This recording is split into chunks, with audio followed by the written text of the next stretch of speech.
Tout a débuté en fait par des fourmillements au niveau du bras droit et de la jambe droite. J'ai eu des difficultés à marcher, une faiblesse musculaire réelle et puis j'avais énormément de fatigue aussi. CleanERCEP est la clinique nord-francilienne de la sclérose en plaques. Les patients peuvent prendre rendez-vous par téléphone ou par mail. Mais aussi, les découvertes de sclérose en plaques peuvent venir des urgences. Le patient aura rapidement une IRM cérébrale, un bilan biologique et, si cela est nécessaire, une ponction lombaire. Une fois le diagnostic fait, une consultation d'annonce diagnostique sera organisée. Donc après avoir fait beaucoup d'examens, j'ai eu mon rendez-vous avec le neurologue sur l'hôpital et il m'a annoncé en fait le diagnostic de la sclérose en plaques. À l'annonce du diagnostic, c'était très compliqué parce que je m'y attendais pas et j'avais beaucoup de questions. J'ai pu les poser au neurologue à ce moment-là.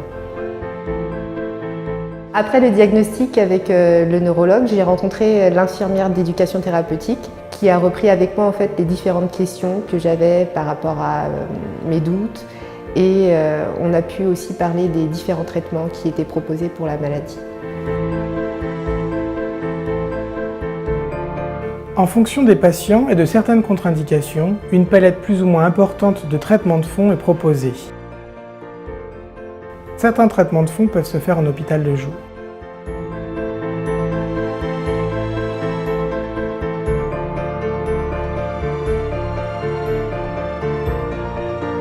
Lorsque j'étais en hôpital de jour, on m'a proposé de rencontrer une psychologue.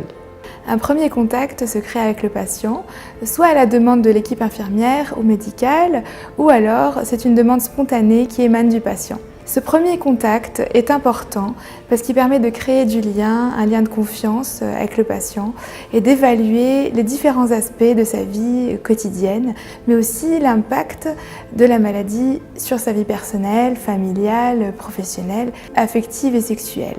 En cas de difficultés sexuelles, et notamment lorsqu'elles sont associées à une souffrance psychologique, personnelle ou dans le couple, nous pouvons prendre en charge ces difficultés sexuelles et dans la majorité des cas, il y a des solutions qui peuvent être proposées aux patients. Il arrive parfois que les patients puissent nous solliciter pour des poussées malgré le traitement de fond. Des injections de corticoïdes peuvent être nécessaires en fonction de la gêne. Lors de ma poussée, j'ai reçu des corticoïdes et j'ai pu rencontrer un médecin de rééducation. Dans notre service de médecine physique et réadaptation, nous travaillons en étroite collaboration avec le service de neurologie et prenons en charge des patients atteints de sclérose en plaques. Le projet de rééducation ou de réadaptation, établi en concertation avec le patient et les aidants, s'inscrit dans le parcours de soins du patient et dans son projet de vie.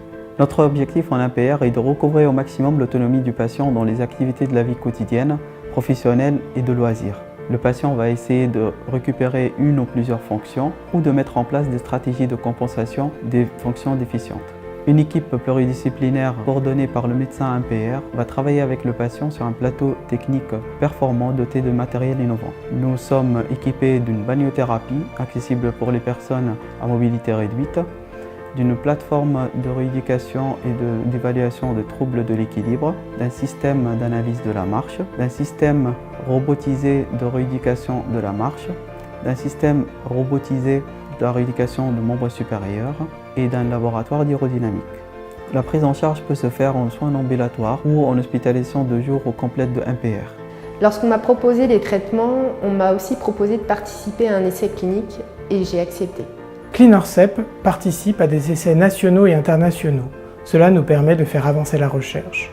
Le patient, lui, bénéficiera de certains traitements qui ne sont pas encore commercialisés. Notre centre travaille avec un réseau de soins sclérose en plaques régional, dont d'ailleurs l'antenne départementale est dans l'hôpital. Ces réseaux de soins sont un lien important avec la ville. Ils nous aident à coordonner la prise en charge du patient en ville. Nous organisons ensemble des journées patients où sont présentées des actualités thérapeutiques et sont organisés des ateliers thématiques. Nous avons aussi un lien privilégié avec les associations de patients et participons à certains événements afin de récolter de l'argent pour la recherche.